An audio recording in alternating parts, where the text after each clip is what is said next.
ordination of smicha. And we discussed what does it mean to be a rabbi, right? What does it take to become a rabbi? What's the meaning of the title? When did it start being used? And we delved, somewhat deeper into Jewish history, into halacha, the Talmud, other sources. And in fact, we looked at this week's parsha as the origin of the term smicha, where it came from. And we discussed the idea that, yes, it's true that a rabbi could be somebody, it could just be a qualification of a position. It could be a teacher. Literally, a rabbi means a teacher. But we discussed the idea that there are various roles and specific purposes of what a rabbi's position entails. And it's not exactly clear cut per se, because yes, a rabbi is meant to be a teacher, a mentor, somebody who cares. And in fact, we looked at the original smicha, the original, who's the first person to get smicha. It's an hour parsha. And we discovered it was Yehoshua. And how did it happen? It was by Moshe placing his hands upon him, thereby ensuring the continuity, the succession plan of Moshe as the leader of the Jewish people, going on to Joshua, to Yehoshua.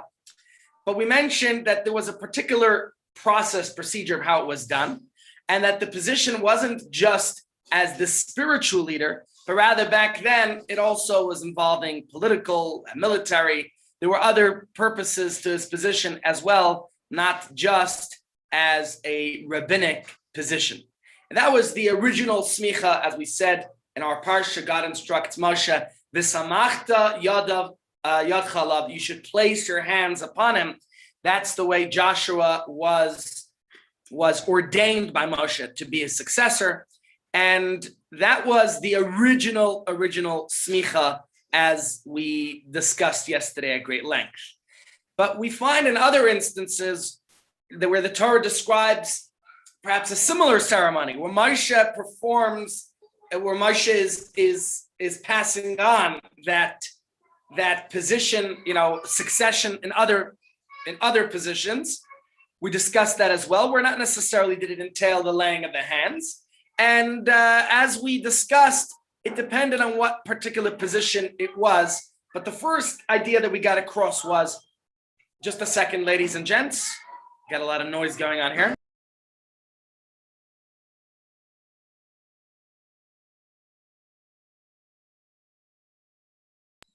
Yes, so that was the original smicha which we discussed. The next idea we went on to discuss, just to give a little bit of a broader context on the function of smicha, the kind of power that it entailed, was that just as our government has the various branches of government, from legislative to executive to judicial, well, in Jewish leadership, it was more like 5 positions. And let's just put the 5 positions up here so you can all see it. There we go. So those 5 positions, as we said, were, you had, yes, the same 3 which modern society has, but additionally, we also had the 2 more religious positions, which was prophecy, as well as the Kohanim, those who served in the temple, which obviously was more of a ritualistic kind of position. Let's just try to unpack that a little bit more, as we discussed yesterday at great length. We're talking about it in biblical society, in Torah times, or post 5 books of Moses, we should say, after the establishment of the Jewish monarchy. So the first king we had was King Saul, Shaul HaMelech, right? So that executive role, the role of executive, was fulfilled by the king himself.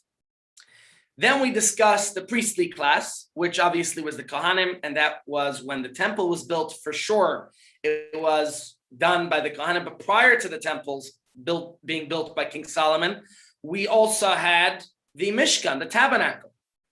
And again, it was the Kohanim who fulfilled that religious ritual purpose, that role. Then we discussed the prophets, right? The prophets transmitted the word of God and served as the moral guide for the people. So that was the prophetic purpose, mission.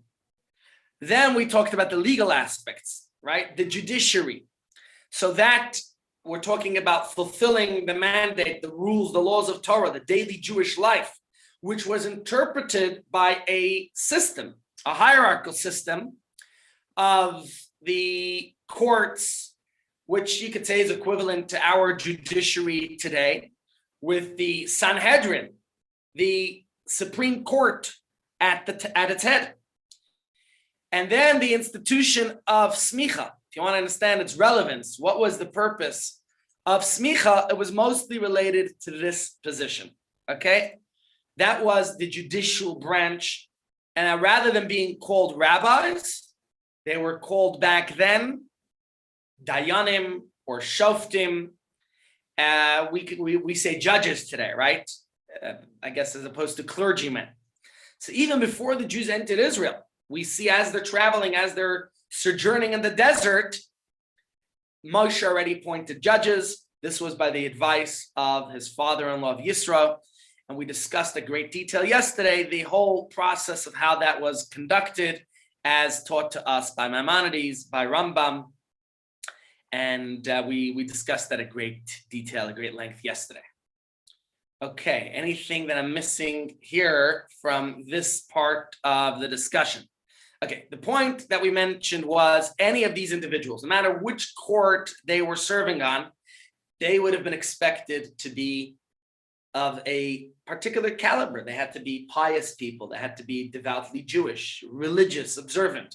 Right? They had to be thoroughly versed in the wisdom of Torah, of the commandments. You can't just have somebody who preaches but doesn't practice. You know, they say about Aristotle or other famous philosophers who perhaps preached ethics and morals, but didn't practice them, and would say, well, don't confuse me with my teachings.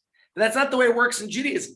In fact, some of you might be familiar with a very famous story of Pelegesh Begivan, the story where, a very sad story in Jewish history, but of course it's mentioned in the Torah because we're meant to learn the lessons from these stories. And Torah doesn't shy away from teaching us and telling us these stories, because if we don't learn from our history, then what are we worth, right? So the story goes of the concubine in Givon. And in that particular story, it was a very embarrassing, a very sad story where a person from the tribe of Benjamin rather a person who was staying overnight in the area, in the territory of the tribe of Benjamin, and his concubine, his mistress, was raped and murdered, and this man protested by dividing her corpse into 12 pieces and sending a piece to each tribe to tell the leaders, look what the people of the tribe of Benjamin had done. And the Talmud, while discussing and analyzing the story, says that it was the shoftim, the judges, who took responsibility for this, and what they did to change what they surmised caused this. And they felt it was a lack of leadership on their behalf. That they were sitting in their ivory towers, that they were doing, they were judging from the courts, instead of being there and advising the people and being there firsthand and educating. Education is the key to all to the problems that we have in the world. You look at a world today which has unfortunately lots and lots of issues, and perhaps education is the key to counter them. So here we get to the bottom line, the legal ramification of what this title of smicha. What does it mean to be a rabbi? Without smicha, we said, no matter how learned a scholar could be, they could be very knowledgeable, they could be very pious and religious and all those wonderful good qualifications, which are important. But if you don't have the qualification, no matter how much medicine you could read on Google and you could be looking after patients, but if you're not qualified as a medical doctor, you can't legally in the country see patients. Likewise, if you didn't have smicha, you couldn't rule on certain religious matters, no matter how knowledgeable, well-versed the person was. And that was dealing with dinei knesses, with monetary fines. And that's what we were talking about here specifically. We're talking about when you have conflicting parties and you have to mediate between them, or even adjudicate on certain monetary concerns. that you could only do so if you had the qualification of smicha. Now, you could say, actually, there were people who qualified to mediate. Mediation was not a problem. The concern more was about imposing the knas, rather. You couldn't impose a monetary fine. You couldn't rule on any punitive monetary measures. So one couldn't sit on those particular cases that came to the Sanhedrin. So there were many scholars, but only one who had smicha was able to rule on, to decide the law on capital cases, on corporal cases, and certain ritualistic matters.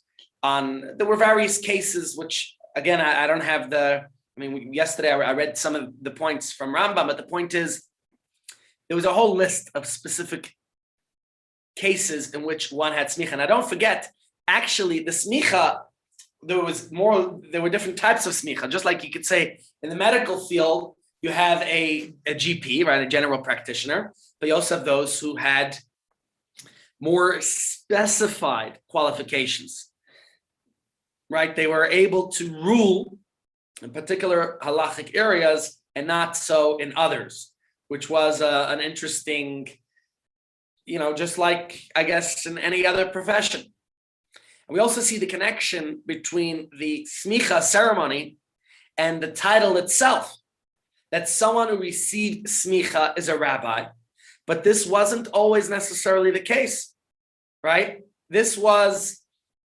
not until the 1st century that rabbi was a title that was used as a teacher.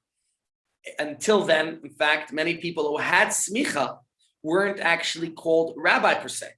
And we discussed yesterday, if you think about Joshua himself or many of the other great sages, Hillel and Shammai and many, many others. Sorry, just responding to some messages about this. Okay, just try not to do messages much during the shiur because it's a little bit distracting. As much as I think I can multitask, it's not part of the rabbinic qualifications. Okay, so that was a little bit more about the smicha. Anything else in particular here? Okay, let's move on. The point was that it was a legal, it entitled one to rule on legal matters. And so that was a major part of having smicha. Okay, let's go on from here. We talked about the idea that when the title rabbi came about. Now, another point we discussed was that smicha was originally a method to ordain qualified judges, to give them that legal power, right? Now let's just look a little bit further. Examine a little bit more closely. Who says that certain halachic matters could only be adjudicated by a person who was awarded this specific title of smicha, right? Where does that come from? So the basis of this idea we mentioned was where the Torah in the book of Shemos, in the Parsha of Mishpatim, tells us that the term Elohim is used in regard to the judges, which is a very powerful name. It's a name of God. Obviously, here, if you look at the context of the verse itself, it's referring to a human authority. But generally speaking, this is a name that refers to God, a divine power. So what's the implication of using such a distinguished, a divine name for a human being? We explained yesterday how the Talmud understands that this term is really one that sets them apart. It's a term of indicating the greatness that, legally speaking, comes with this title of smicha. Obviously, a person is a human being, and human beings, no matter how great, are fallible. But we're saying how distinguished of a human being they are. They studied, they learned, and therefore was determined by their teacher, who, as we discussed, in an unbroken chain going all the way back to Moshe Rabbeinu, these people, therefore, were qualified with the term rabbi, and that's why they were able to get that smicha. However, this is where we concluded yesterday, the idea that there are different qualifications within the rabbinate. And we discussed that although any recipient of smicha obviously has to be familiar with all of Torah law, but we discussed further in greater detail the idea, thank you, G'day, that there's different types of smicha. Okay, and in modern times, there are two particular types. One is called Yore Yore, and the other is Yadin Yadin. Yore Yore is the more common, the general practitioner smicha, and that's dealing that one could rule on ritual matters like the laws of kosher. And the financial equivalent of it is called Yadin Yadin, and this is where one could deal with civil matters. For that, one has to be a dayan to sit on the beis din, and that's a separate qualification, which we'll discuss in greater detail. So that's the basics of what we discussed so far. Any questions before we go on? Because what I want to try to do now and spend the rest of the day today is to discuss, to understand what the title rabbi means in today's day and age, right? We looked at the history, and now let's take a look at the contemporary concept. What does it mean to be a rabbi, or even a parsha rabbi? What does that mean? Let's talk about that. Okay. See a question here. Does a rabbi have to have a wife? No, a rabbi does not have to have a wife. That's not one of the qualifications for being a rabbi. Obviously, it is a mitzvah in Jewish law for one to get married. And it's understandable that sometimes that doesn't always materialize. But certainly it's one of the mitzvahs of the Torah, and a rabbi should be one who tries to fulfill all the mitzvahs. But it's understandable that not every rabbi is able to do that. And so just to answer that question, does a rabbi have to have a wife? The answer is not necessarily. Okay. All right. So let's go back a little bit in history. We were talking about the destruction of the temple. So with the destruction of the first temple in Jerusalem, which we commemorate now during the 3 weeks as we approach Tisha B'Av. The first temple was destroyed. What year was that? I think 580 or so before the Common Era. So that was the end of the Jewish monarchy. There was exile, the decline of prophets, of priesthood. I mean, the second temple, as beautifully as it was renovated by King Herod, certainly did not come near as great as the first temple, which was built. I mean, it was beautifully, magnificently renovated, but it didn't have the ark as the first temple did. It was lacking certain qualities of the first temple. Now, there was certainly, there's focus on the scholarly and the spiritual leadership within the Jewish people. The first temple had the Anshe Knesset Hagdola, which was composed of, a group of great rabbis, the men of the Great Assembly, Anshe Knesset Hagdola. Okay, it was in large part, it was a political power. There was a lot of, it was a major leadership position. And the term rabbi moved into the central role that it has now in Jewish life, although then it was a full body of decision makers back then. But as time evolved, and after the temple's destruction, Jews were moving and dispersing around the world, it became necessary that we have individual rabbis. So no longer was it a centralized position, it now became more of what should we say, a position, a title for an individual. Okay, so we're going to look at this because it's in the Mishnah and the Talmud where we find for the first time that the sages and the scholars, they regularly being referred to by this particular title, that they're called rabbis. In fact, if we look at, if we take a glance at many of the texts of the Mishnah, we'll find actually there's a few titles that are all commonly used. One is rabbi, another is rav, and a third one is rabban. So let's understand what these titles are. Okay, let's understand Rabbi was the title. That title was born by the sages in Eretz Yisrael, in the land of Israel, who were ordained there, as Rambam said, which we discussed the greater detail. Yes, full text of it. They were ordained properly in the land of Israel, in that unbroken chain all the way back to Moshe Rabbeinu. Okay, so they were the ones who were granted the authority to judge on monetary matters. They were the real deal. That was Rabbi. The next title is one called Rav. When you study Talmud, Mishnah, you'll come across these titles. Rav was a title used for the sages in the diaspora, particularly in Babylon. So the Babylonian sages, they had their own schools.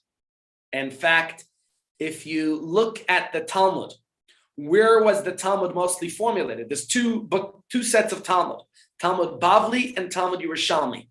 So there's the Jerusalem Talmud and the Babylonian Talmud. But it's the Babylonian Talmud that is the stronger one, the one that's more predominantly referred to in deciding Jewish law a matter, very possibly because most Jews were living outside the land of Israel after the destruction of the temples. And so that's the reason why the Talmud Bavli, the Babylonian Talmud, is the one that is mostly referenced when it comes to deciding Jewish matters of Jewish law. So the sages in the Babylonian Talmud were called Rav because they weren't ordained in Israel. And so their smicha wasn't as I don't know if to call it qualified, but yeah, because we said yesterday that smicha had to be done in the land of Israel. So it was, so to say, a limited kind of authority. Then we have Rabban. Okay, Rabban, the suffix of this title transforms the word to mean our rabbi. Okay, and this title was reserved for a great personality called a Nasi, the president of the rabbinical court. That was the head honcho, the great leader who ran the Beis Din, who was the Nasi, the leader. Okay, now this, of course, this explanation of the various titles that we see, that you find when you study the Talmud, explains why earlier Jewish sages and leaders didn't actually have the title. Okay, and it's discussed amongst the sages because we find, in fact, let me read something to you from the Talmud about Abaya, okay, one of the great sages. He went by the name Abaya. He wasn't called Rabbi. So it's explained as follows. Let me just read this to you because it's fascinating and worthwhile. This comes from Rabbi Shreya Goen. He says as follows. Certainly you have heard Rabbi refers to one of those sages of Israel ordained there by the Sanhedrin. As it is said with regard to the ordination of an elder, he is ordained, called a rabbi, and given permission to adjudicate in penal matters, which we discussed is about the idea that one has smicha, they can decide on those particular specific areas dealing with financial penalties. Rav refers to those Babylonian sages ordained in their academies. The earlier generations who were exceedingly great did not need to be spoken of as Rabban, Rabbi, or Rav, neither the sages of Israel nor the sages of Babylon. And that's why it says Hillel ascended from Babylon without any mention of the rabbinic title with his name. The prophets too, they were very distinguished, yet they didn't use titles. As it says, the prophet Haggai, Ezra, right? Think of all the sages, all the prophets, Eliyahu, Hanavi, okay? We only began to hear of this with the leaders, the Nesiim, starting from Rabban Gamliel, his son, Rabban Shimon, who was killed at the time of the destruction of the Second Temple, and Rabban Yochanan ben Zakkai, all of whom were Nesiim. Likewise, the title Rabbi began to be used among the ordained at that time, such as with the contemporaries, Rabbi Tzadok, Rabbi Elazar ben Yaakov. This trend spread amongst the students of Rabbi Yochanan ben Zakkai and onward.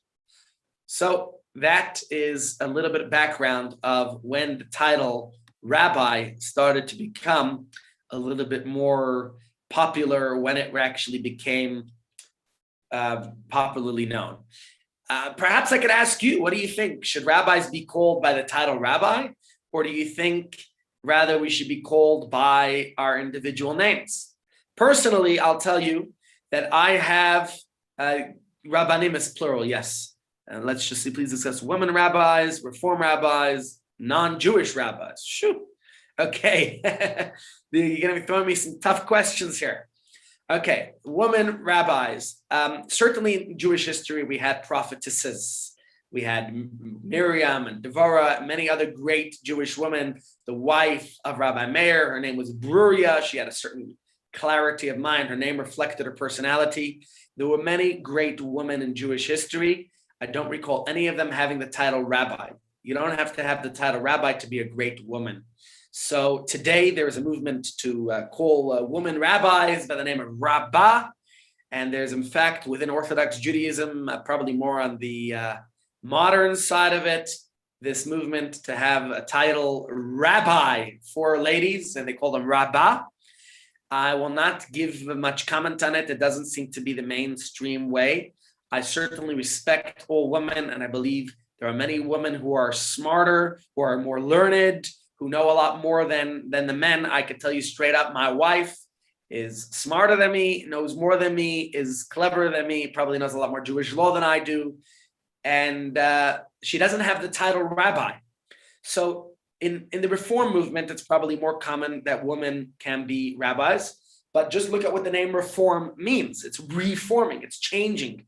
Whereas I would say Orthodox Judaism is about maintaining Judaism according to the tradition of Judaism as it always was. I'm not trying, I don't want to take any stances here. So the question, someone else is asking, what's the difference between modern Orthodox and Orthodox Judaism?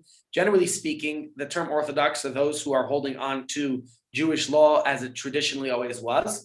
You could say modern Orthodox perhaps are those who are giving it a little bit more of a modern twist, and therefore feel that in this day and age, it might be right to give women more of that position of leadership. And I could say that from the traditional Orthodox perspective, just because a woman doesn't bear the title rabbi does not mean she's any less respected and she's any less qualified. So the general title for a woman is a rebbitzin, but generally speaking, a rebbitzin is the wife of a rabbi. But it's not that she gets her respect because she's the wife of the rabbi. Let me tell you, in my case, any ounce of respect that I should get is probably because of my wife. So I'm not necessarily, it's hard to comment on these particular questions. The basic belief, I believe, is that everyone has their position. The reason why women, generally speaking, were not in the forefront positions was for modesty purposes and reasons. If you look at the Chabad websites, you will see that all Chabad centers around the world, the rabbi and rebbitzin are co-directors. The rabbi is no more of a director than his wife. They are co-directors. Non-Jewish rabbis, that's a wonderful and interesting question. I never heard of a non-Jewish rabbi. I don't think that could exist. Perhaps Rabbi Frank in Florida has ordained them for $99, but no, it's not going to carry any weight at being a non-Jewish rabbi. Okay, great questions, everyone.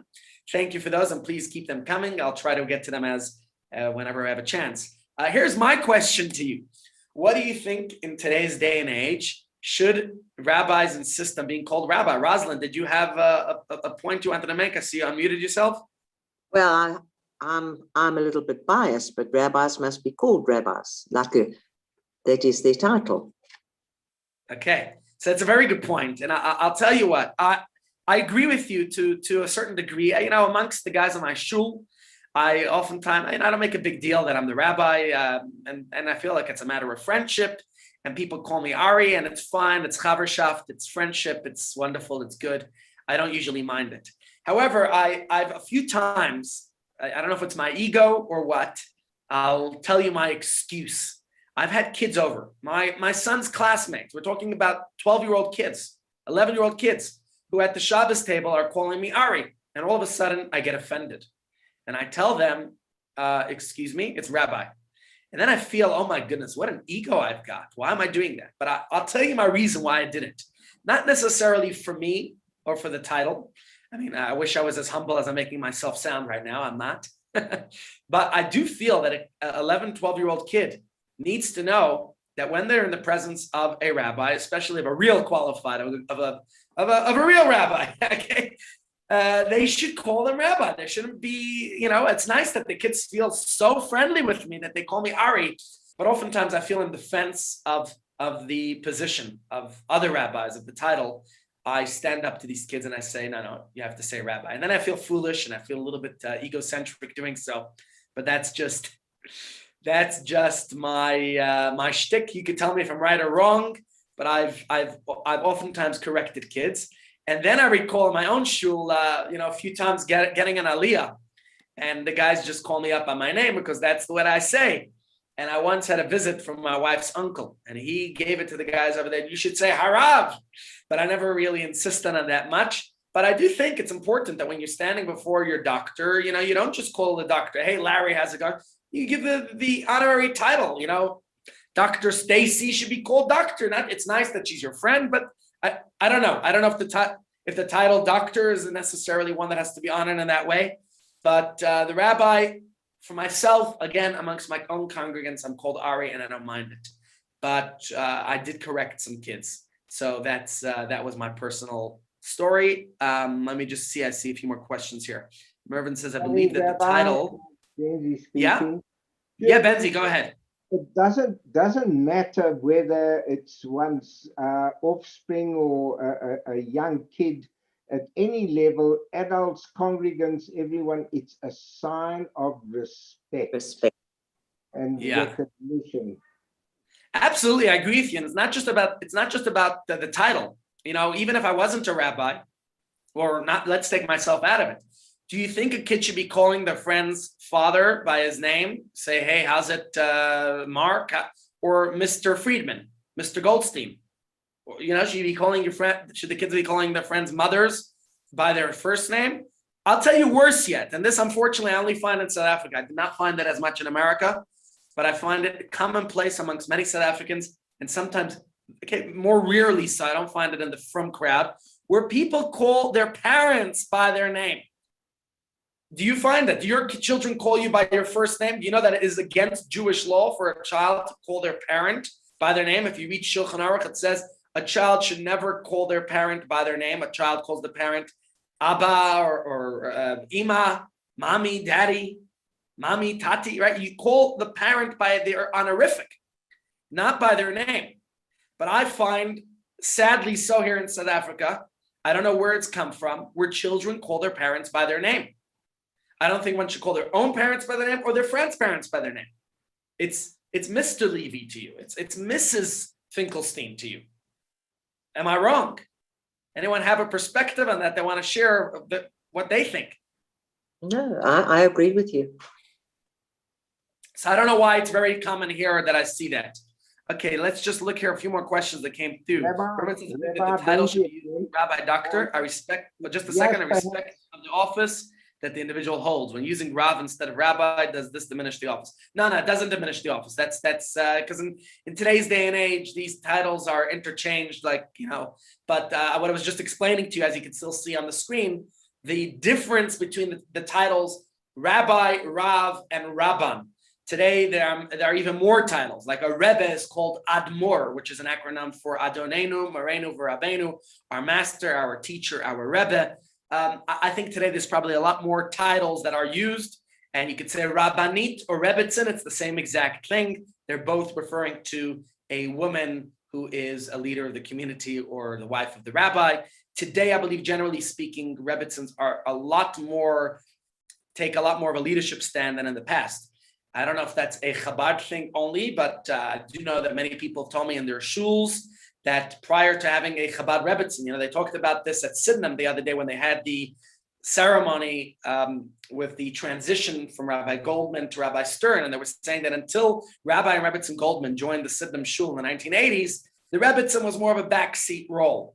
Whereas when Rebbitzin Goldman joined the congregation, they say that it became more of She took an active role. Okay, so that's just about that. Let me just address a few more questions. Does the Beth Din permit divorce amongst Rabbanim or not?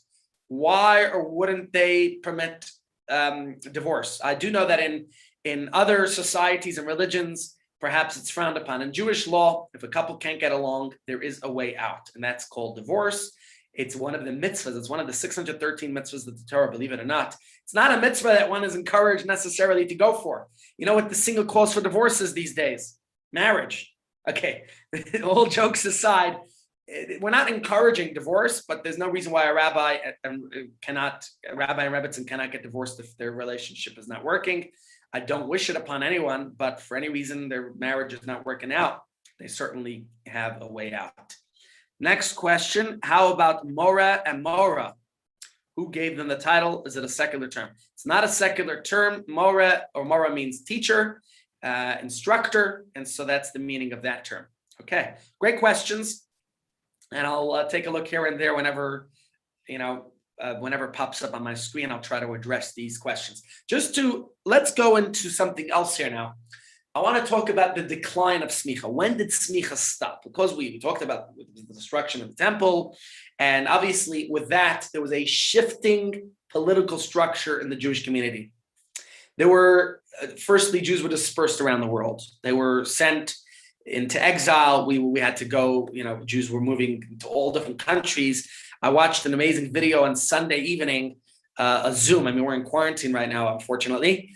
Testing positive, so we have to utilize our time in productive ways. And one of the things I did was I saw a video online from the Merera Shul interviewing a woman who came from Ethiopia and talking about that Jewish community. I watched one a while ago about the Spanish Jewish, Jews are in Spain for many years. I was in India.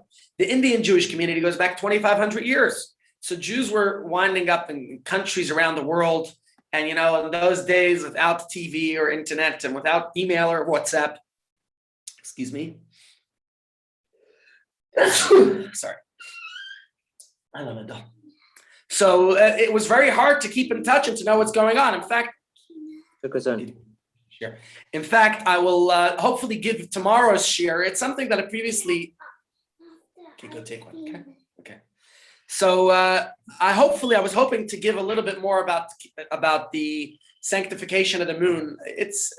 We previously touched on it, but I thought I would go a little bit more into it because it's related to the rabbinic position and they asked about being dispersed into the various countries. So hopefully we'll get into that tomorrow.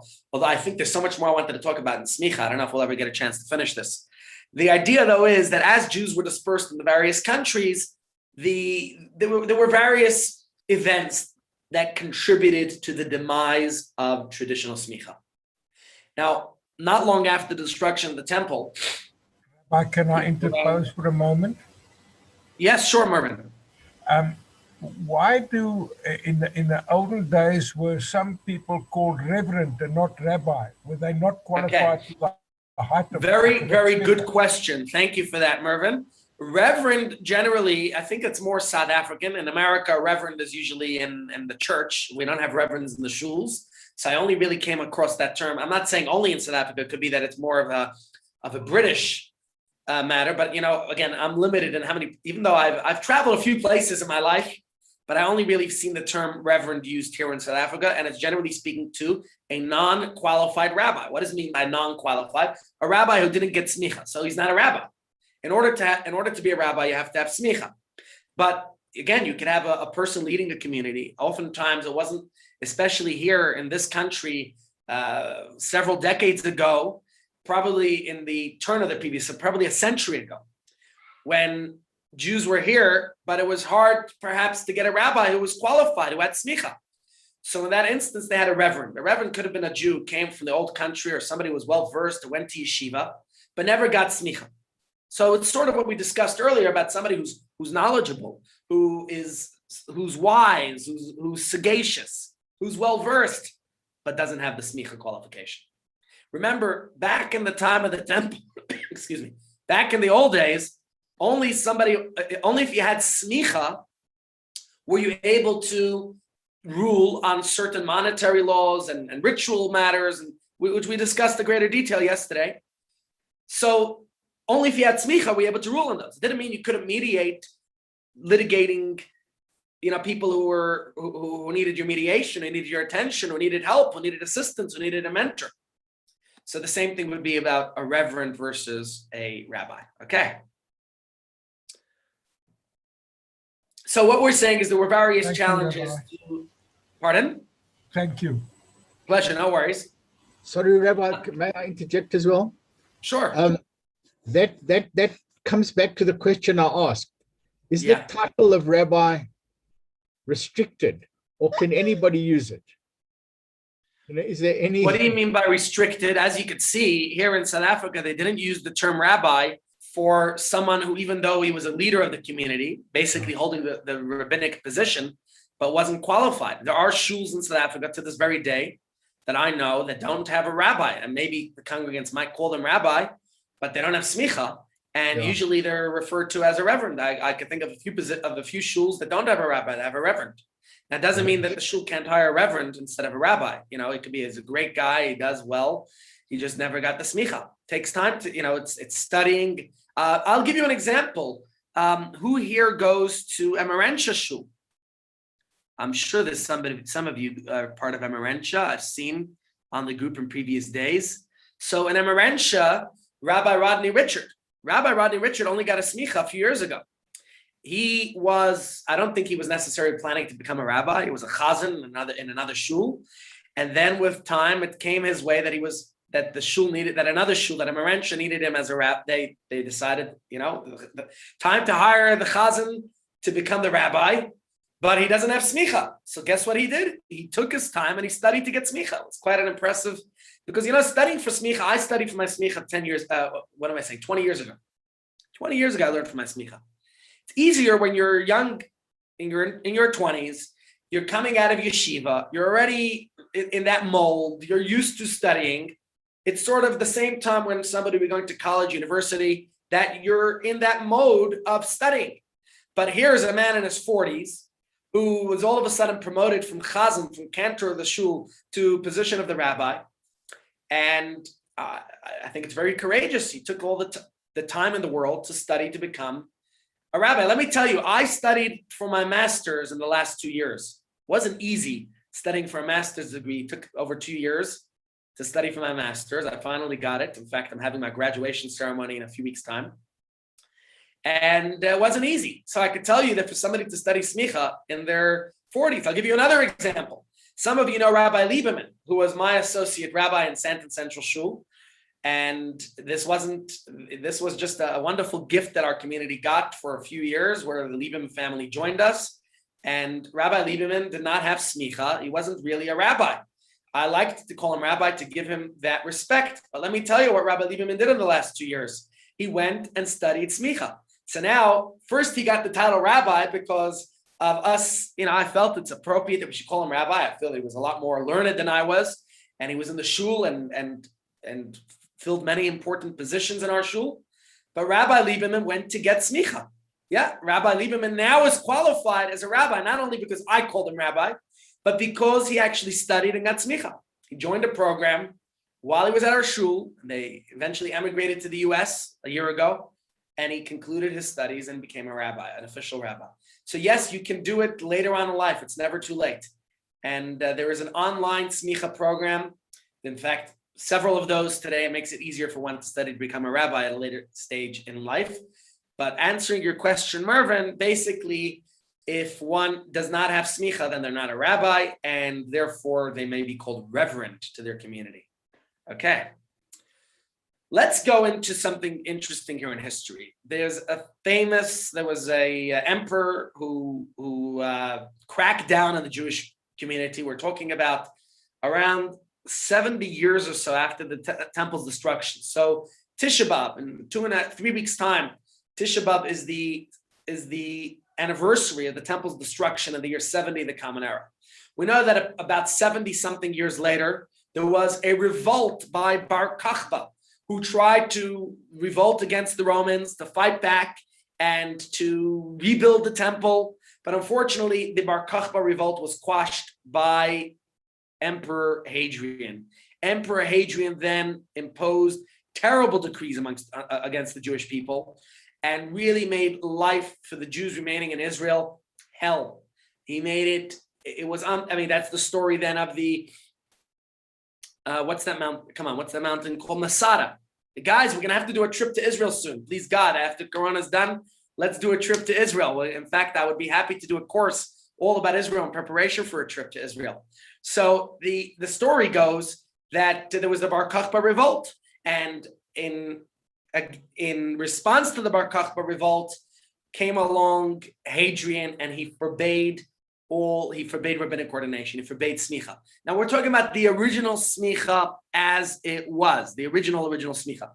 Let me take a moment to read it to you from the Gemara. Okay, the Gemara tells us the story as follows. It's a fascinating story. It's in Tractate Sanhedrin, Daf Yud Gimel Amud Beis. Okay, just listen along here. I'm going to just read and translate for you. Amar Rabbi Yehuda Amar Rav. Rabbi Yehuda said in the name of Rav, may this man indeed be remembered for blessing. His name is Rabbi Yehuda ben Bava. Were it not for him, the laws of Knas would have been abolished.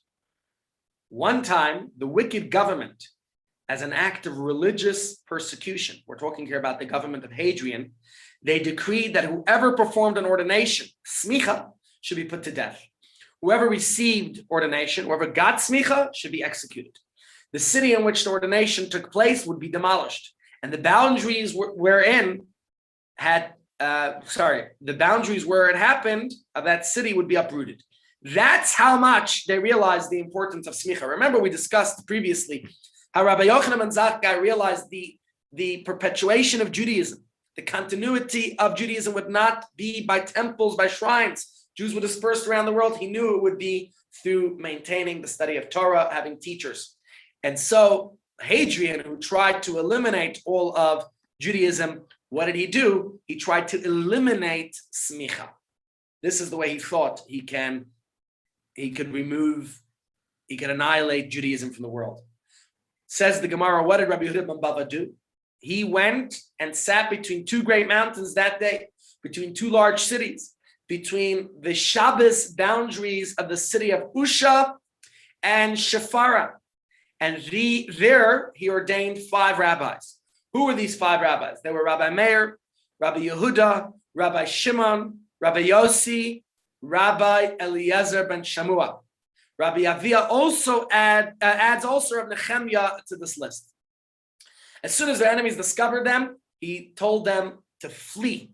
The Roman said to him, the student said to the rabbi, what will become of you, Rabbi? He said, I lie before them like a stone which none is concerned to overturn. I'm old, I'm finished, there's no interest to them for me, but you guys run. It was said that the enemy did not stir from that spot until they had driven 300 iron spearheads into Rabbi Yehuda's body. That was the consequence of his ordaining these 5 rabbis, making it like a sieve. I mean, you could just imagine how horrendous what they did to him. It's mind-boggling, the torture, what they did to him. So that was what they tried to do to eliminate, to completely remove smicha. And indeed, although smicha was temporarily saved by Rabbi Yehuda ben Bava, it wasn't for long. It became very difficult to fulfill all the requirements. Remember, we said it had to be done in Israel, and a lot of the sages at the time were living in Babylon. Many others were living in other countries, and smicha could only be done properly in Israel. So what about the leaders of the Jewish community who are outside of Israel? So it's not clear when the classical smicha completely stopped, but according to some, it ended in the days of Rabbi Hillel II. So this was when the Hadrian was around 132 of the Common Era when this incident occurred. But later on, Hillel was a rabbi in the 2nd century, and sorry, not the 2nd century, 359 of the Common Era. My apologies. Good to have slides that could correct my information. And Hillel, who realized that this whole program of smicha, the uninterrupted train going all the way back to Moshe Rabbeinu, was basically in peril because it it just wasn't sustainable. The rabbis were basically, most Jews were then exiled from Israel. So it wasn't realistic to keep it up. And that's why he was the one who basically came up with the plan of the calendar, the Jewish calendar. He's the one who invented the Jewish calendar because he foresaw that this was not something that was going to last much longer, having the rabbis as they originally were, right?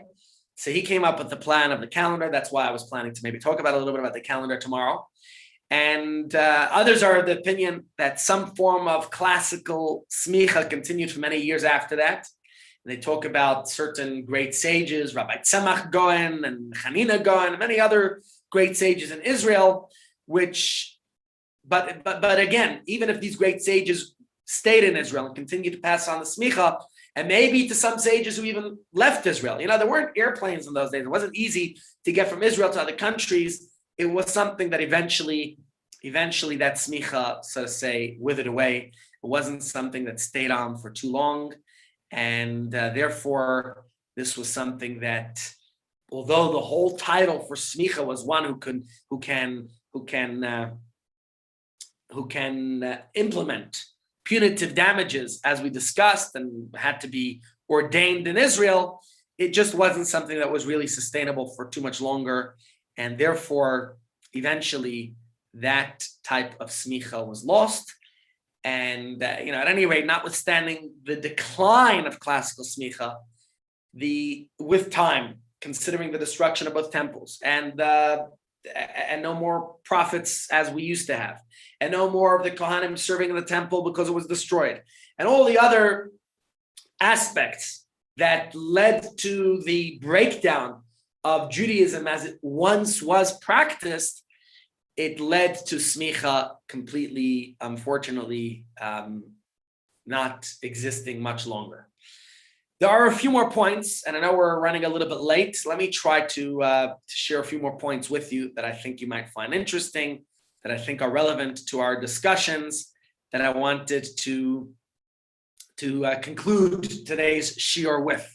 So just stick with me a little bit longer, and we'll touch on a few more points. Any questions, by the way? Here, as I see one's come through. Other examples of a rabbi who was born from non-Jews but has been converted. Very, very many of those. Very many rabbis who, like Rabbi Akiva, well, not Rabbi Akiva, his parents were converts to Judaism.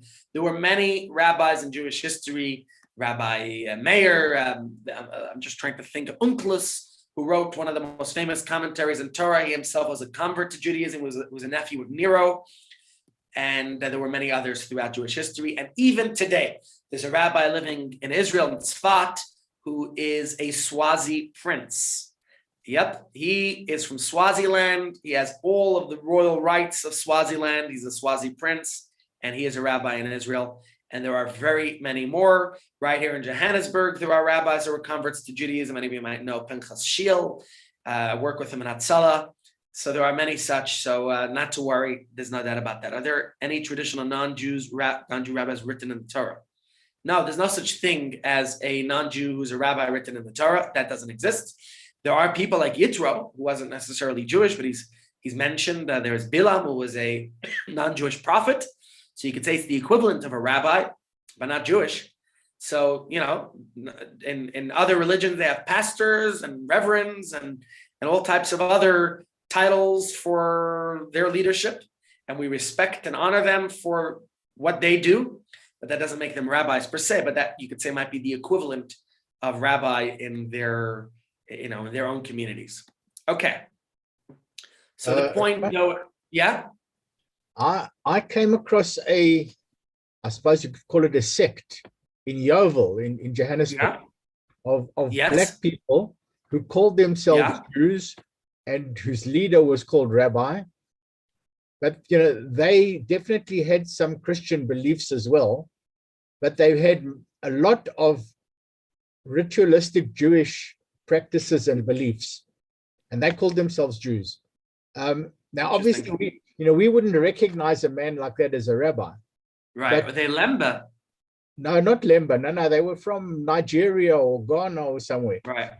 Middle Africa. Look, there are certainly people out there who borrow ideas from Judaism, and even Islam and Christianity came after Judaism and are, so to say, spin-offs of Judaism. So there's no doubt that other religions or groups might have ideas that they copy from us or emulate from us, you know. Can't really comment on it, not very familiar with this group, but, you know, I have no doubt that it's possible. Okay, ladies and gents, maybe what we'll do is, okay, let's just look at a few more points with which we'll try to conclude today's shiur. Okay, so we talked about this idea. Obviously, today, rabbi is a position of communal leadership, as we could see, you know, what a rabbi is today.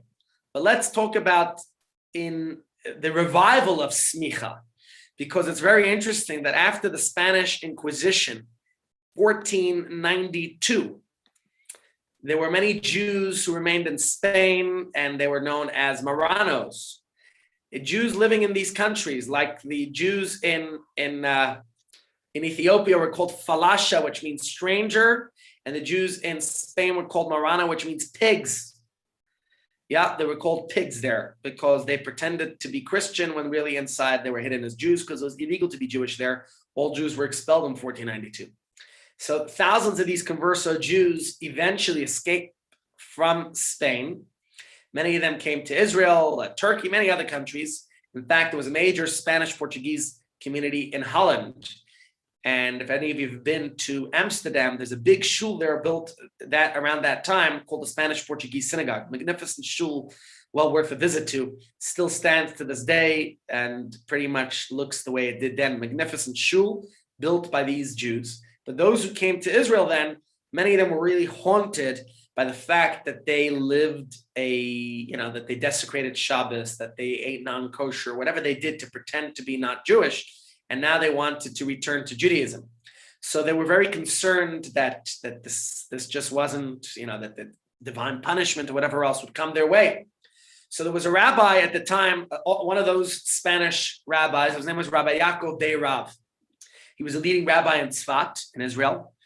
And he decided that he wanted to come up with a solution to help absolve these Jews from their guilt by offering a earthly punishment instead of a heavenly one. And he was, again, to give an earthly punishment, you had to have smicha. But he felt, so how could, if they don't have smicha, how could they do it? So what could he do? So he decided to come up with a plan on how they were going to reinvent smicha at the time. And he had a reason, an excuse, an explanation. And he felt that you could reinvent smicha. And so he got 25 rabbis. He ordained 25 rabbis in Israel, and he got endorsement from many other rabbis, and he was able to reinvent smicha at that time. The problem was, so we just explained that you needed smicha in order to have malchus, but the problem really was further than that one of his colleagues at the time was a rabbi named Rabbi Levi ibn Chaviv. He was another rabbi in Israel, and he rejected this idea of us reinventing smicha. He said that this wasn't right. Smicha was the uninterrupted chain of rabbis coming all the way back to Moshe Rabbeinu, and we no longer have that. There's nobody who we could say at this time. There was several hundred years where there were no rabbis who were part of that unbroken chain, and unfortunately, it turned into a very sad. What should we say? Machlekes, faribel between the rabbis, and his plan of reinstating smicha unfortunately did not really work. There was opposition to it, and unfortunately that didn't really work. So although he tried to do it, it didn't work for him. Okay, the story has a lot more details to it, which I'm not going to go into right now, but it's one of those stories in Jewish history where one tried to reintroduce, reinvent, or whatever term you want to use for that, but it just didn't work. Okay, so that's one story about the reintroduction of smicha. The story goes, obviously I'm just putting the slides up here so you understand exactly what happened. He required consensus of other rabbis, which he didn't get. Rabbi Ibn Chaviv of Jerusalem did not concede his idea. Unfortunately, he was maligned. He was accused by some of his colleagues and reported to the Turkish government that he is rebelling against them, and he fled to Egypt, where he passed away.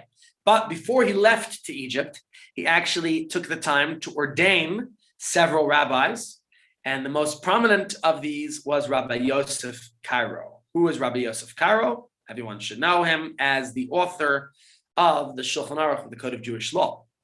He had a student, Rabbi Moshe Alshach, and he had a student, Rabbi Chaim Vital, who was a colleague of Rabbi Isaac Luria, the famous Kabbalist. So they, there you had that perpetuation of the new smicha comeback. But unfortunately, that return of smicha did not last very, very long. So although it was reinstated for a temporary period, nobody really felt that it was genuine, because it anyways had that interruption and no longer went all the way back to Moshe Rabbeinu. So although Reb Chaim Vital got this smicha, he didn't pass it on to any of his students. I guess it just didn't have the traction it needed. And unfortunately, it ended there with him. So I guess you could say it just ain't what it used to be. But the point we're making is that smicha, in that sense of the way it originally was, certainly doesn't exist any longer, which brings us, the obvious question. We still have plenty of rabbis today, right? So what exactly is modern day smicha? I got smicha. Well, what is it, right? And if smicha still means something today, what's it all about? How do I get to be called a rabbi if smicha is not what it was? So we'll conclude with this point because, as we said earlier, obviously smicha was interrupted. It no longer has the same traction that it used to. But today's smicha, I guess, is just that type of qualification which once existed. It's a replication of that. It's a borrowed term. It's a borrowed name, really. That's pretty much what it is. It's not smicha what it used to be. So it's not. I don't have the qualification of a rabbi's once upon a time had, but certainly you could say that it's the way that one is. You studied to become a doctor, and you passed the medical exams. You studied to become a lawyer or an accountant, and likewise to be a rabbi. Same point, same idea. So certainly you could get smicha, and you could get certain specific qualifications within smicha, right?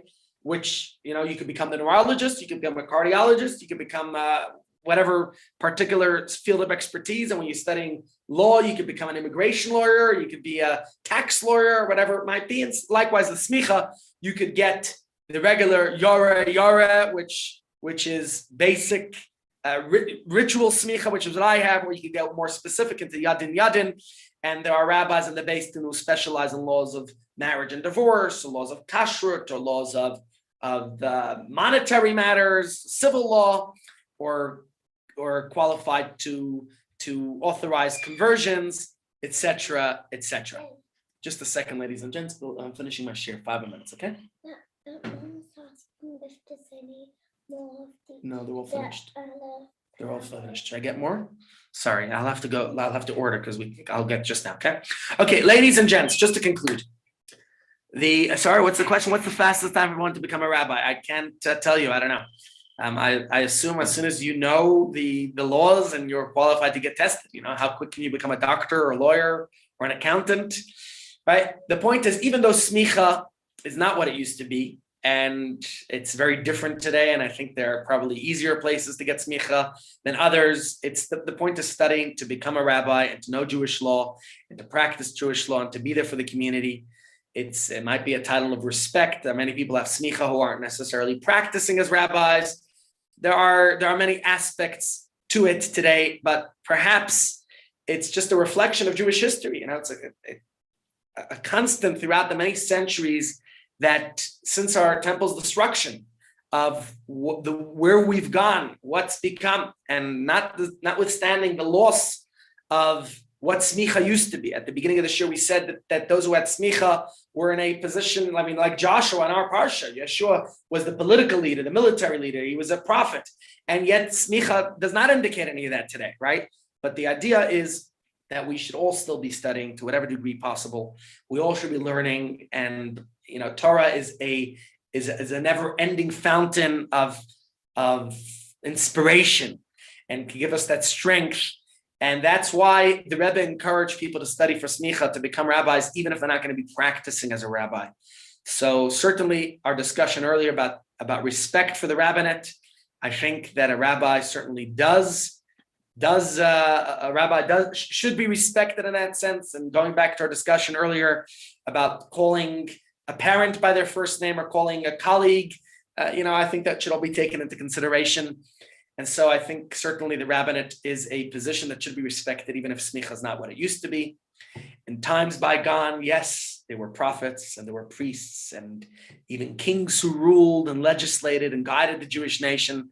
But the crown jewel of the Jewish nation, you could say the very definition of Judaism is the Torah and its wisdom. So for now, until Mashiach comes, please God speedily, the primary leadership and authority of our community is with the rabbis. And so, my friends, we have to do what we can to ensure that we have rabbinic leadership into the future, proper qualified rabbinic leadership. I think it's very important. And I can tell you that it's certainly both a privilege and a responsibility to be in that position. I don't know if I'm properly qualified. It wasn't something I necessarily looked to have, but since I am here, I am very honored and humbled to be in this position. And I thank you all for the opportunity. I enjoy the engagement and all the questions that were coming through today. Let's try to keep that going in all of our shiurim. I certainly enjoyed that. Questions coming through. Older and more respected men here in Indonesia, we always call everybody Mr. Sir, Ma'am. Yes, I agree with you very much, and that's the way it should be. Like I said, in Jewish law, a child is not to call their parent by their name. It's just not something you do. You don't call a parent by their name. It's against Jewish law. And likewise, one should be, honoring respectfully anyone else in any position of leadership as well. Any questions before we conclude, ladies and gents? Rabbi, it's just changed lately in the last few years that the kids call you by your first name over here. In fact, there's one of my nephews, my niece, she calls me, the only one that calls me uncle. All the others call me with my first name, and I don't mind at all. Yeah, I think for the most part, my nephews and nieces call me, Uncle Arla. I think they do. And we always called our uncles, with the title uncle. I guess within family, if one wants to excuse it, fine. But I do think there's a certain breakdown of that fabric in society.